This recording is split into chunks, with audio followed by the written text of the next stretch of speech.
Ice, உன்னை நான் எவ்வளோ போல்டாக நினச்சிட்டு இருக்கேன். நீ இதுக்கே போய் இப்படி உம்மன் உட்காந்துருந்தா எப்படி?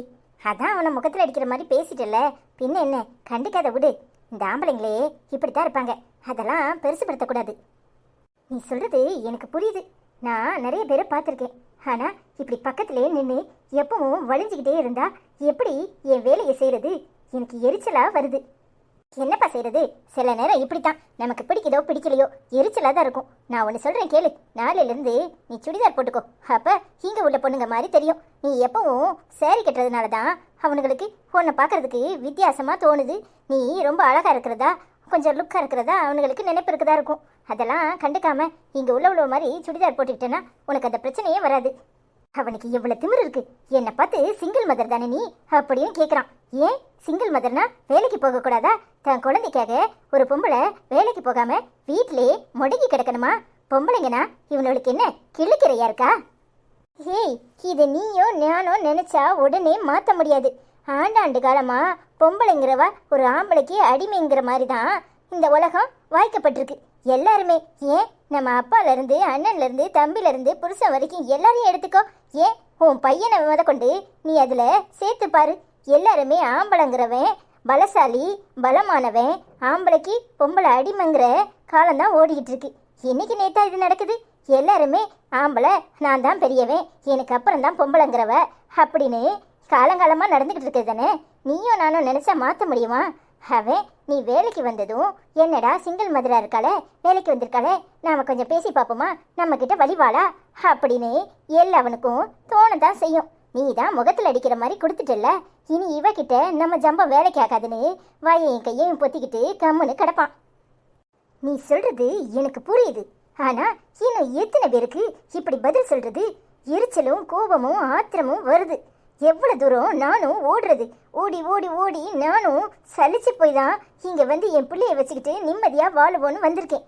இங்கேயும் என்னைய மனசளவில் தொந்தரவு பண்ணுனா எரிச்சலும் கோபமும் தான் வருது. என்னடா வாழ்க்கைன்னு சில சமயம் நினைக்க தோணுது. அங்கே அந்த அனிதாவோட தொந்தரவு தாங்காம தான் இங்கே வந்தேன். என்னால் அவளும் கஷ்டப்படுவா, என் புருஷனும் கஷ்டப்படுவார். எதுக்கு? அவள் நிம்மதியாக இருக்கட்டும்னு சொல்லி இங்கே வந்தேன். இங்கே வந்தா இவனுங்க எல்லாம் நான் நல்லா இருக்கேன்ல, என் கூட வரியாங்கிற மாதிரி பார்க்குறானுங்க. இவனுங்க பார்க்குற பார்வையை பார்த்தாலே அருவருப்பாக இருக்கு. எங்கே ஓடி ஒளியே இதுக்கு மேலே? எனக்கு வர்ற ஆத்திரத்துக்கு எவனையாவது அடிச்சிருவனோன்னு கூட தோணுது. நீ சொல்கிறது உண்மைதான். உன்னைய கண்டா எல்லாருக்கும் ஏன் பிடிக்குது தெரியுமா? நீ முழுக்க இழுத்து போத்தி முக்காடு போட்ட மாதிரி புடவை கட்டிக்கிட்டு இருக்கிறது. என்ன மாதிரி ஆட்களை எவனுக்கும் பிடிக்காது. இவ எப்பவுமே திறந்த வண்ணம் தானே அலையிறா, இவ கூப்பிட்ட உடனே வந்துருவான்னு அவனுங்களுக்கு நினைப்பு இருக்கும். ஆனா என்கிட்ட எவனாவது வாலாட்டுனா அவன் வாழை ஒட்ட நறுக்கிடுவேன்னு அவனுக்கு தெரியாது. நான் ஏன் இப்படி மாடனா இருக்கேன் தெரியுமா? நான் எப்பவுமே இப்படித்தான். எனக்கு எது சரின்னு படுதோ அதை செய்வேன். ஆனா உன்னை நான் புடவை கட்டிட்டு வான்னு சொல்லலை. இனிமே நீ சுடிதார் போட்டுக்கோ. யாராவது ஏதாவது பேசினா காதலே வாங்காத மாதிரி இரு. உனக்கு பாசையே தெரியாத மாதிரி நடந்துக்கோ. அது மட்டும் இல்லை, அவன் ப்ராஜெக்ட் மேனேஜர். நீ அவனை அடிச்சனா பிரச்சனையாயிரும். அதனால தான் நான் இடையில வந்து தடுத்தேன். இந்த வேலை போகிறத பற்றி கூட நான் கவலைப்படலை. இந்த வேலை இல்லைனா இன்னொரு வேலை. ஆனால் எத்தனை வேலைக்கு ஓடினாலும் இந்த மனுஷன் புத்தி இப்படித்தானே இருக்கும். இங்கே இவனா அங்கே இன்னொருத்தன் இருப்பான். எத்தனை காலம்தான் ஓடுறது? என்ன, ஒரு பொம்பளை தனியாகவே வாழக்கூடாதா? புருஷன் இல்லைன்னா அந்த பொம்பளை அப்படியே செத்து போயிடணுமா? ஏன் இப்படிலாம் இருக்கிறாங்கன்னு நினச்சாதான் அருவருப்பாக வருது. நான் நினைக்கிறது உண்மைதான். என் புருஷன் கூட இருக்கிறபோது எவனும் என்கிட்ட வாழாட்டலை. இன்னைக்கு நான் தனியாக இருக்கிறத என்ன கண்ட உடனே எல்லாவனும் நாய் வாழாடுற மாதிரி வாழாட்டிட்டு வர்றானுங்க. எனக்கு ஆத்திரமாக வருது. கவலைப்படாத ஐசு, இதுக்கெல்லாம் மனம் தளரக்கூடாது. நானும் ஆரம்ப காலத்தில் பாசையே தெரியாமல் இந்த ஊரில் வந்திருக்கும் போது எவ்வளோ கிண்டல் கேலி எல்லாம் பேசினாங்க தெரியுமா? எல்லாத்தையும் தூக்கி எறிஞ்சிட்டு பட்டு பட்டுன்னு பேசி இன்னைக்கு இப்போ என்கிட்ட யாருமே வாயே கொடுக்கறது கிடையாது. ஏன், அன்னைக்கு ஒருத்தி உங்ககிட்ட பேசினாலே அவளே என்கிட்ட பேச மாட்டானா பார்த்துக்கோ. நான் உண்டு என் வேலை உண்டுன்னு இருக்கிறேன். போக போக உன்னை பற்றி எல்லாருக்கும் புரிய ஆரம்பிச்சிரும். இவகை நெருப்பு இவகிட்ட போனால் நம்ம கைதான் சுடும். அதுக்கு சாதாரணமாக இருந்துருவோன்னு அவனுங்களே உன்னை புரிஞ்சுப்பானுங்க. எல்லாம் எத்தனை நாளைக்கு? இன்னும் கொஞ்ச நாள் தான். அதெல்லாம் மனசில் வைக்காம கவலைப்படாமல் இரு. என்னமோப்பா, நீ இருக்கிறதுனால எனக்கு நேரம் போகிறதே தெரிய மாட்டேங்குது. நீ சொல்கிறது சரிதான். ஒரு 4 சுடிதாரை தைக்க கொடுத்து அதை வாங்கிக்கிறேன். என்னமோ எனக்கு அதுதான் பெஸ்ட்டுன்னு தோணுது. நமக்கு பிடிச்ச உடைய கூட நம்மளால் உடுத்த முடியாத நினைக்கும் போது சில சமயம் கஷ்டமாக தான் இருக்குது. என்ன செய்கிறது? உடங்கிறது தான் எல்லாருக்கும் கண்ணாடி மாதிரி முன்னாடி தெரியுது. என்ன பண்ணுறது? நான் சுடிதார் போட தான் செய்வேன், போட மாட்டேன்லாம் இல்லை. ஆனால் எப்பவுமே எனக்கு புடவை கட்டுறது தானே பழக்கம், அதனால தான் புடவை கட்டுறேன். இங்கே வந்து இதுவும் ஒரு பிரச்சனைனா என்ன பண்ணுறது? எல்லாத்தையும் மாற்றிக்கணும். சரி, பொறுத்துக்குவோம், வேற என்ன பண்ணுறது? இந்த நாடு மட்டும் இல்லை, இந்த மனுஷன் புத்தியே ஆணாதிக்கம் பிடிச்சது தான். எப்படின்னு கேளேன் கேளேன். ஏன்பா அப்படி சொல்கிற? உனக்கு ஞாபகம் இருக்கா, கவர்மெண்ட் திடீர்னு ஒரு சட்டத்தை கொண்டு வந்துச்சு, பெண்களுக்கு இடஒதுக்கீடு பார்லிமெண்ட்லேயும் 30%. உனக்கு ஞாபகம் இருக்கும்னு நினைக்கிறேன். அப்புறம் என்னாச்சு? அது இந்த வருஷம் இல்லை, இன்னும் 2024லையோ 26லையோ 28லையோன்னாங்க. உனக்கு ஞாபகம் இருக்குது தானே? அப்படித்தான், சட்டங்களையே கிடப்பில் போடுற மாதிரி தான் பெண்களையும் தூக்கி கிடப்பில் போட்டுருவானுங்க. ஆண்கள் தான் இங்கே எல்லாமே. ஆமாப்பா, நீ சொல்கிறது 100க்கு 100 உண்மைதான். ஆணுக்கு பெண் சமம்னு சொல்கிறதுலாம் வெறும் வாயால் தானே. பொம்பளைங்க கூட ஆம்பளை பிள்ளை பிறந்தாதான் முகத்தில் மலர்ச்சியை காட்டுறாங்க. இங்கே பெண்ணுங்கிறது ஆணுக்கு அப்புறம்தான் இல்லை? இது என்னமோ உண்மைதான். இதெல்லாம் புரிஞ்சுக்கிட்டு பெண்களையே மதிச்சாதான் உண்டு. இதை நம்ம பேசினா நாம சட்டம் பேசுகிறோம்பாங்க. வா, வேலையை பார்ப்போம். அதுவும் சரிதான். என்னத்துக்கிட்டு இப்ப என்னைய பார்த்து முறைச்சிக்கிட்டு நிக்கிற?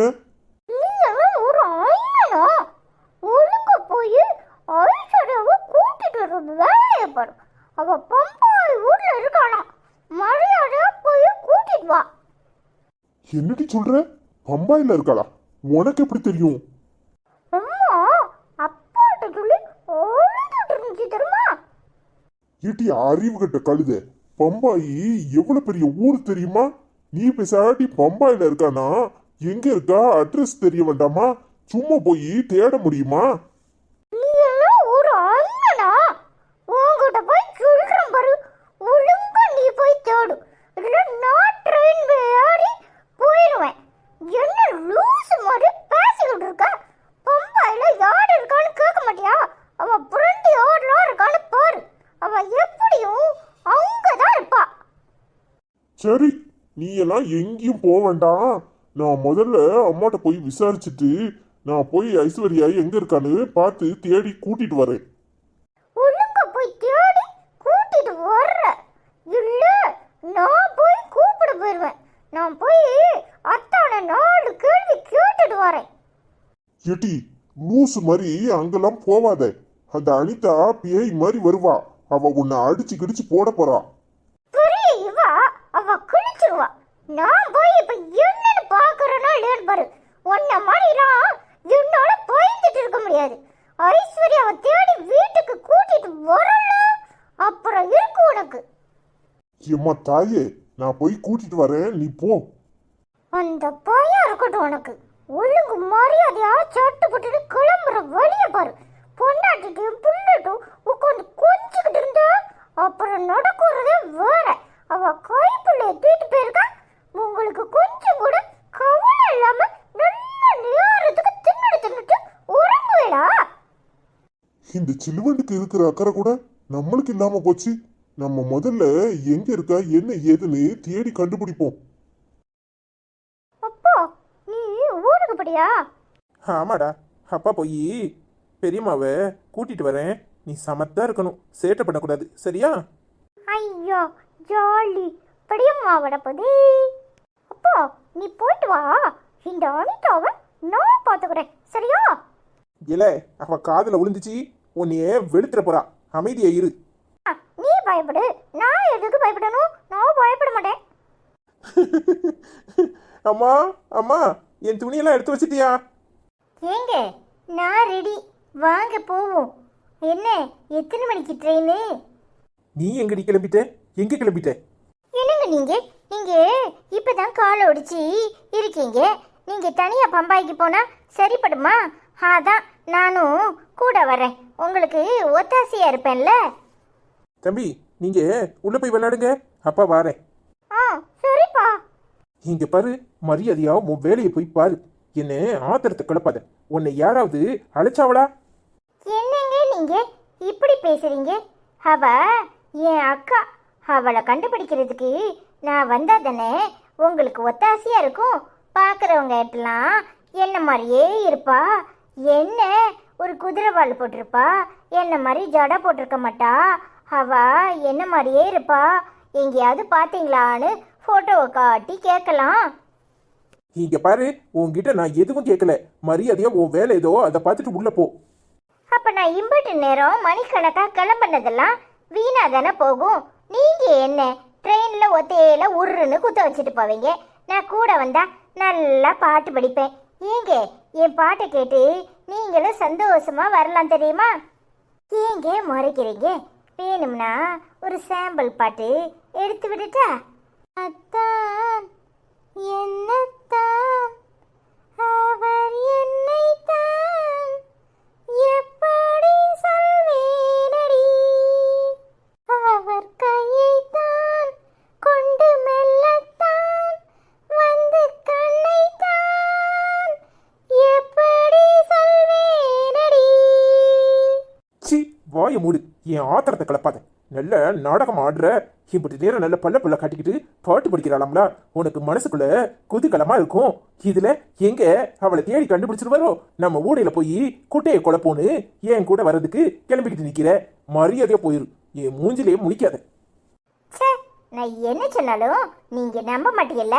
இப்ப போறேன், ஆனா நீங்க கிளம்பும் போது நானும் வருவேன்.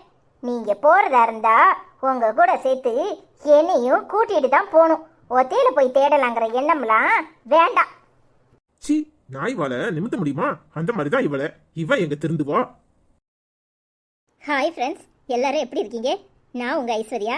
வேலைக்கு போகிறவங்களா இருக்கட்டும், வீட்டில் இருக்கிறவங்களா இருக்கட்டும், பெண்கள் தினம் தினம் எவ்வளோ பிரச்சனைகளை சமாளிக்க வேண்டியதாக இருக்குது. அப்போ ஆம்பளைங்க நாங்கள் சமாளிக்கலையான்னு கேட்குறீங்க. எனக்கு புரியுது, உங்களுக்கும் கஷ்டம்தான், இல்லைன்னு சொல்ல வரல. ஆனால் நீங்கள் எல்லாத்தையும் எதிர்கொள்ளுவீங்க. பொம்பளைங்க மனசளவுலையே ரொம்ப சாஃப்ட். அவங்க படுற இன்னல்கள் அதிகம் தானே. அதான் அவங்கள முன்னால் சொல்கிறேன்.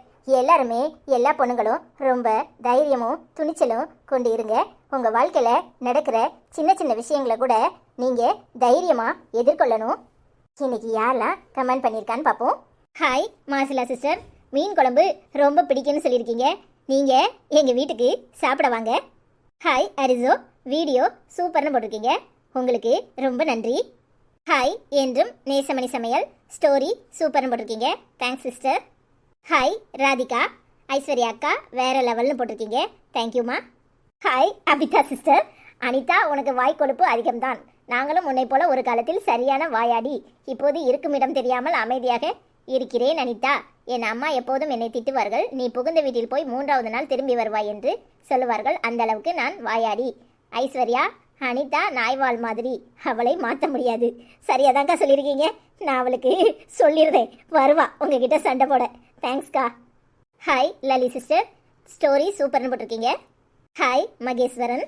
ஹாய் சங்கீதா, ஐஸ்வர்யா அக்காவை ரொம்ப பிடிக்கும்னு சொல்லியிருக்கீங்க, எனக்கும் உங்கள் எல்லாரையும் ரொம்ப பிடிக்குது. சங்கீதா, அனிதா ஹேட்டியூன்னு சொல்லியிருக்கீங்க, அனிதா சண்டைக்கு வருவா, எதிர்கொள்ள தயாரா இருங்க. ஹாய் சாந்தி காசி அக்கா, ஐஸ்வர்யா அக்கா உங்களை மாதிரி ஒரு பொறுமை சலியை யாரும் பார்க்க முடியாது. 2 பேரும் ஒரே வீட்டில் இருக்கணும்னு ஆசைப்பட்டேன். அனிதா கொஞ்சம் குணம் மாறணும், இந்த 2 பேரையும் கட்டிக்கிட்டு அந்த மனுஷன் தான் பாடாப்படுறாரு அப்படின்னு கமெண்ட் பண்ணியிருக்கீங்க. அது என்னமோ உண்மைதான், எங்கள் அத்தா தான் ரொம்ப பொறுமைசாலி, அதான் எங்கள் 2 பேரையும் அட்ஜஸ்ட் பண்ணி போகிறாரு. நான் பொறுமைசாலியெல்லாம் எங்கள் அத்தாங்கிட்ட கற்றுக்கிட்டது தான். அனிதா இருக்கிற வீட்டில் நான் எப்படி இருக்கிறது, என்னை விரட்டி முடிக்கிடுவாக்கா. ஹாய் ராதா ஜோசப் அக்கா, அனிதாவும் பாவம் தான், ஐஸ்வர்யா ரொம்ப நல்ல பொண்ணு, எல்லாருக்கும் சகித்து போக முடியாது. வீடியோ கூட தான், அதுக்கும் நமக்கும் ஒன்றும் இல்லை, முடிவு சரிதான். ஐஸு அனிதா அமைதியா போ, நீ ரொம்ப நல்ல பொண்ணுன்னு சொல்லியிருக்கீங்க. நான் அனிதா கிட்ட சொல்கிறேன், என்னக்கா செய்கிறது, சகிச்சு போக முடியாமல் தான் ஒருத்தருக்கு ஒருத்தர் தூரம் நிற்கிறோம். அனிதாவும் நல்ல பொண்ணு தான். Hi Tamil verses, very interesting cartoon, nice ஷேரிங்னு சொல்லியிருக்கீங்க, தேங்க்யூ அண்ணா. ஹாய் ராஜி சிஸ்டர், சூப்பர் சிஸ்டர்னு சொல்லியிருக்கீங்க, தேங்க்யூம்மா. அபிதா அக்கா சொல்லியிருக்காங்க, ஷார்ட்ஸ்க்கு கமெண்ட் போட்டிருக்காங்க, ஓய் அனிதா, என்ன ஐஸ்வர்யா அம்மாவிடம் நல்லா அடி வாங்கியும் உனக்கு புத்தி வரலையா அப்படின்னு. அவளுக்கு என்னைக்கு வந்திருக்கு, அவளுக்கு ஆரம்பத்திலே புத்தி வந்திருந்தா இதுக்குள்ளேயும் மாறி இருப்பா. Hi cook with Meena, very nice ஷேரிங்னு சொல்லியிருக்கீங்க, thank you sister. Hi Rajeswari sister, Aishwarya I love யூன்னு சொல்லியிருக்கீங்க, thank you sister, same to you. Hi Bhavani vlogs, very நைஸ்ன்னு சொல்லியிருக்கீங்க, தேங்க்யூ சிஸ்டர். ஹாய் ஹஜிகா, நிறைய ஹாட் விட்டுருக்கீங்க, தேங்க்யூ சிஸ்டர். இதெல்லாம் நான் எப்படி திருப்பி அனுப்புவேன்னு தெரியல. என்ன மகாராணி, நான் வரதுக்குள்ளேயும் கமெண்ட்டை சொல்லிட்டு ஓடி போயிட்டாளா? அந்த பயம் இருக்கட்டும். என்ன அனிதாவா கொக்கா, என்ன எல்லாரும் எப்படி இருக்கீங்க? வழக்கம் போல என்ன திட்டி இருக்கதா செய்வியே. திட்டுங்க, திட்டனா பலன் அது தெரியுமா? வந்துட்டோம்ல, யாரெல்லாம் என்ன கமெண்ட் போட்டிருக்கீங்கன்னு இப்ப பாக்குறேன். என்ன அபிதாக்கா, அனிதா உனக்கு வாய்க்கொழுப்பு அதிகம்தான். நாங்களும் உன்னை போல ஒரு காலத்துல சரியான வாயாடியா இருந்தோம். இப்ப இருக்க இடமே தெரியாம அமைதியா இருக்கோம்னு சொல்லியிருக்கீங்க. ஏன்க்கா, உங்க வீட்டுக்காரரு ரொம்ப பாசமா உங்க மேல இருக்காருன்னு கேள்விப்பட்டனே. மாமா உன்னை நல்லா பாத்துக்கு வராம பின்ன என்னத்துக்கா நீ சண்டை போட போற?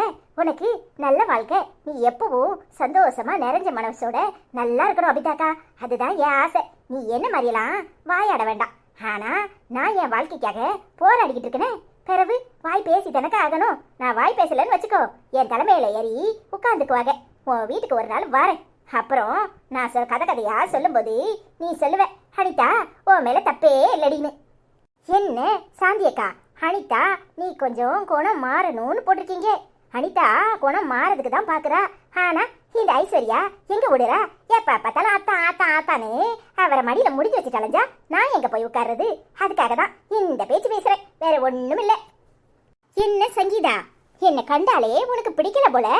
அனிதா அக்கா ஐ ஹேட் யூன்னு போட்டிருக்க. என் கிட்ட வந்து உட்கார்ந்து கதை கேட்டா உனக்கு தெரியும் இந்த அனிதா எம்பிட்டு நல்லவனு. இந்த அனிதா நல்லவளுக்கு நல்லவா, கெட்டவளுக்கு கெட்டவா. ஏன் நிலைமை புரியாம நீ இப்படி பேசுற. சங்கீதா, என் வீட்டுக்கு ஒரு நாள் வாமா, அப்புறம் தெரியும் அனிதாவை மாதிரி நல்ல மனசுக்காரி எவ்வளவும் கிடையாதுன்னு. ராதா ஜோசப்பக்கா 100க்கு 100 உண்மையை சொல்லியிருக்கியே. அனிதாவும் பாவம் தானு. உங்களுக்கு என் நிலைமை புரியுது. என்ன செய்ய, உரலுக்கு ஒரு பக்கம் இடினா மத்தளத்துக்கு 2 பக்கம் இடியா. அந்த கதையால என் கதை இருக்கு. அவ ஊமை குசும்பி நல்ல ஊமையா உட்காந்து அத்தா அத்தான்னு அவளை நல்லா தூண்டி விட்டுட்டு போயிருந்தா. அவர் வந்து எங்கிட்ட கத்துறாரு. உங்களுக்கு அது என் நிலைமை புரிஞ்சிச்சே. ஐயோ அபிதாக்கா, ஐஸ்வர்யா அம்மா என்ன அடிச்சிச்சு சரிதான். ஆனா நானும் தான் அதை அடிச்சிருக்கேன். அதை நீங்க பாத்திருப்பீங்கல்ல. என்னக்கா இப்படி சொல்லிவிட்டியே? என்ன பண்றது, அதை அடிச்சாலும் பரவாயில்ல, அது எனக்கு அம்மா மாதிரி தானே. ஆனா அந்த ஐஸ்வர்யாவை நான் சும்மா விடவே மாட்டேன். அபிதாக்கா, என்னை பத்தி உங்களுக்கு நல்லாவே தெரியும், பாருங்க.